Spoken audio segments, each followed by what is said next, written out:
DElEd द्वितीय वर्ष के चतुर्थ सेमेस्टर के प्रशिक्षकों की ऑनलाइन क्लास में मैं प्रभात कुमार। आज का हमारा विषय है वर्ग, वर्गमूल, घन तथा घनमूल की अवधारणा। दूसरा अध्याय है और दूसरे अध्याय में सबसे पहले हम डिस्कस कर लेते हैं वर्ग स्क्वायर। स्क्वायर किसे कहते हैं?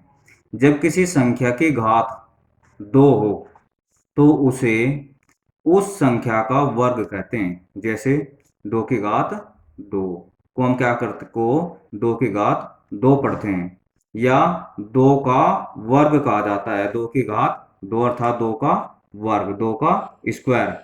वर्ग किसी संख्या को स्वयं से गुणा करने पर प्राप्त होता है। जैसे 3 गुणा 3 बराबर 9, या 3 गुणा 3 बराबर हम क्या करेंगे 3 की घात 2। ये वर्ग है, ये भी वर्ग है, ये 3 का वर्ग है 9, अर्थात इसको हम क्या लिख सकते हैं 3 की घात 2। 4 गुणा 4 अर्थात 16, 4 चौक 16 या 4 की घात 2, 4 भी वर्ग है किसका 4 का। x गुणा x, x की घात 2, अर्थात किसी संख्या की घात 2 को उस संख्या का वर्ग कहते हैं। किसी भी संख्या की घात जब भी 2 होगी तो उसे उस संख्या का वर्ग कहा जाता है। उदाहरण देख लीजिए, वर्गमूल x 11, 15, 20, 25 के वर्ग लिखिए। इसी प्रकार 11 का वर्ग कितना है 11 गुणा 11 अर्थात 121। 15 का वर्ग क्या होगा 15 गुणा 15 बराबर 225। 20 का वर्ग होगा 20 गुणा 20, 20 गुणा 20 बराबर 400। 25 का वर्ग होगा 25 गुणा 25 बराबर 625। इसी प्रकार वर्गमूल x का जब हम वर्ग करेंगे तो इसी प्रकार जैसे 25 की गुणा 2 बार हुई थी, इसी वर्गमूल x की गुणा भी 2 बार होगी। वर्गमूल x गुणा वर्गमूल x, वर्गमूल x से वर्गमूल कट जाएगा, क्या बचेगा हमारा x बच जाएगा। पूर्ण वर्ग क्या होता है? परफेक्ट स्क्वायर क्या होता है? परफेक्ट स्क्वायर यदि कोई संख्या किसी प्राकृतिक संख्या का वर्ग हो, यदि कोई संख्या किसी प्राकृतिक संख्या का वर्ग हो तो वह संख्या पूर्ण वर्ग कहलाती है। जैसे 1, 1 की घात 2 अर्थात 1, 1, ये सारी हमारी 1, 2, 3, 4, 5 प्राकृतिक संख्याएं हैं। अब इन्हें भी क्या करेंगे हम 1 की घात 2 अर्थात 1, 2 की घात 2 बराबर 4, 3 की घात 2 बराबर 3 तिया 9, 2 की घात 2, 4 की घात 2 बराबर 16, 5 की घात 2 बराबर 5 पंजे 25। ये सारे प्राकृतिक संख्याओं के वर्ग हैं, और जो इनके वर्ग प्राप्त हुए वे भी हमें प्राकृतिक संख्या ही प्राप्त हुई है, अर्थात पूर्ण प्राकृतिक संख्या ही प्राप्त हो रही है, तो सभी पूर्ण वर्ग हैं। इस प्रकार हम ज्ञात कर लेते हैं कि वर्गमूल क्या है। अब देखते हैं, पहले हमने वर्ग डिस्कस किया, अब डिस्कस करते हैं वर्गमूल क्या है। एक संख्या m का वर्गमूल वह है जिसे स्वयं से गुणा करने पर दी हुई संख्या m के बराबर हो। किस प्रकार? इसे हम वर्गमूल अंडर रूट चिन्ह से प्रदर्शित करते हैं, या इस वर्गमूल को हम क्या करते हैं कोष्टक की घात 1/2 भी लिख लेते हैं, जैसे हमने करने के अध्याय में बताया था। उदाहरण है वर्गमूल 4। वर्गमूल 4 को हम क्या करेंगे, 4 का वर्गमूल कितना प्राप्त हुआ 2, क्योंकि 2 गुणा 2 ये कितना होता है 4, ये हमारा वर्गमूल प्राप्त होता है। इसी प्रकार वर्गमूल 25 का मान कितना आएगा हमारा 5, क्योंकि 5 गुणा 5, क्योंकि संख्या में उसी संख्या से गुणे करने पर वही संख्या प्राप्त होती है, अर्थात बराबर 25।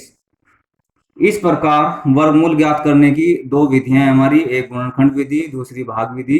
गुणनखंड विधि से के द्वारा वर्गमूल ज्ञात करना हम किस प्रकार करते हैं, जिन संख्याओं के गुणनखंड किए जा सकते हैं तथा वर्गमूल पूरा पूरा ज्ञात किया जा सकता है, उनका वर्गमूल गुणनखंड विधि से ज्ञात किया जा सकता है, तथा पूर्ण वर्ग परिमित संख्याओं के वर्गमूल भी ज्ञात किए जा सकते हैं। किस प्रकार? एग्जाम्पल के द्वारा हम आपको समझाते हैं गुणनखंड विधि से कैसे हम वर्गमूल ज्ञात करते हैं। 576 का वर्गमूल गुणनखंड विधि से ज्ञात कीजिए। 576 का अंडर रूट, अर्थात इसके 576 के अब हम फैक्टर करेंगे। 576 और इसके टुकड़े करेंगे कैसे, 2 से हमने 576 को भाग दिया, कितना आया 2 दूनी 4, 1 बचा था 17 और 2 अठे 16, 1 बचा 2 अठे 16, फिर 2 से डिवाइड किया, 2 एकम 2, 2 दूनी 4, 2 चौक 8, 2 चौक 8, फिर 2 से 2 से 14, 2 दूनी 4, फिर 2 से 2 तिया 6, 2 छकी 12, फिर 2 से 2 एकम 2, 2 नम 2 अठे 16, फिर 2 से 2 नम 18, फिर 3 से 3 तिया 9, 3 तिया 9। इस प्रकार हमारे फैक्टर आ जाते हैं 2 गुणा 2 गुणा 2 गुणा 2 गुणा 2 गुणा 2 और 3 गुणा 3, ये सारे फैक्टर ज्ञात कर लेते हैं। अब ये कोष्टक के अंदर आ गए, तो अब वर्गमूल में दो दो के पेयर बनेंगे संख्याओं के, 2 × 2, 2 × 2, 2 × 2, अर्थात कितने पेयर बन गए, 2 के 3, और 3 संख्याएं का एक पेयर। एक पेयर में से एक संख्या बाहर आ जाएगी वर्गमूल से। कैसे? 2 × 2 एक पेयर का, एक 2 बाहर आ गया वर्गमूल से, दूसरा 2 बाहर आ गया, दूसरा 2 बाहर आ गया, और एक हमारा 3 बाहर आ जाता है। इस प्रकार जो हमारे बाहर आ जाते हैं रूट से, उनके मल्टीप्लाई कर लेते हैं। 2 दूनी 4, दूनी 8 या 24, ये हमारा 576 का वर्गमूल प्राप्त हुआ 24, ये हमारा आंसर आ गया। अब बात करते हैं दूसरे एग्जाम्पल की। 225/3136 का वर्गमूल ज्ञात कीजिए गुणनखंड विधि से। पहले हम ज्ञात कर लेते हैं 225 का अलग से, फिर 3136 का वर्गमूल। 225 के जब हम फैक्टर करते हैं तो क्या आते हैं, 3 × 3 और 5 × 5।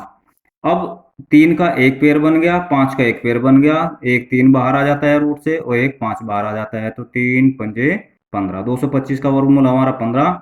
अब 3136 के फिर फैक्टर करते हैं, 2 × 2, 2 × 2, 2 × 2, 2 × 7। फैक्टर विधि से इस प्रकार हम ज्ञात कर लेंगे। एक पेयर से एक 2 बाहर आ गया, दूसरे पेयर से एक 2 बाहर आ गया, तीसरे पेयर से एक 2 बाहर आ गया, और 7 वाले पेयर से एक 7 बाहर आ गया। जब इनकी मल्टीप्लाई करेंगे तो क्या आएगा, 2 दूनी 4, दूनी 8 और 8 × 56।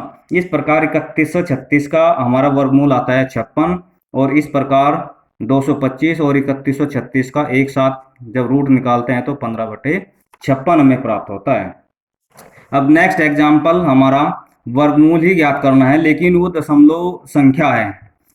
संख्या जो है वो दशमलव में दी गई है। कैसे? 0.0196 का वर्गमूल ज्ञात कीजिए। अब हम वर्गमूल ज्ञात कर लेते हैं 0.0196 का।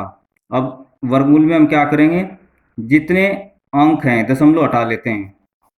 1 2 3 4, 4 अंक हैं दशमलव के बाद, ये संख्या हम जो की तो लिख लेंगे 196, और एक के आगे उतनी ही जीरो लगाएंगे। 1 2 3 4, एक के आगे हमने कितनी जीरो लगाई, दशमलव का हमने एक मान लिया, और उसके आगे जितने भी अंक थे उनके नाम की शून्य। कितनी शून्य है, 4। इस प्रकार 196 का जो फैक्टर्स आते हैं वो 2 × 2, 7 × 7, और 10,000 के जो फैक्टर आते हैं 10 × 10 × 10 × 10। इस प्रकार 2 2 के पेयर बन गए। 2 × 2 का एक 2 बाहर आ गया वर्गमूल से, 7 × 7 का एक 7 बाहर आ गया। इसी 10 × 10 से एक 10, और 10 × 10 से एक 10, 2 7 14, और 10 दिशाम 100, 14/100। 14/100 को हम क्या करते हैं, जब 100 से इसको भाग देंगे तो जितने अंक एक के बाद जितनी जीरो उतनी अंक छोड़कर हम दशमलव लगा देंगे 14 में। 2 जीरो हैं तो 14 में 2 अंक छोड़कर 1 2 हमने दशमलव लगा दिया। इस प्रकार हमें 0.0196 का जो वर्गमूल प्राप्त होता है वो 0.14 प्राप्त होता है। ये था हमारा गुणनखंड विधि से वर्गमूल ज्ञात करना। अब दूसरा है हमारा भाग विधि द्वारा वर्गमूल ज्ञात करना। भाग विधि से हम वर्गमूल किस प्रकार ज्ञात करते हैं। एग्जाम्पल 1849 का वर्गमूल भाग विधि से ज्ञात कीजिए। किस प्रकार निकाल लेंगे 1849 का वर्गमूल भाग विधि से।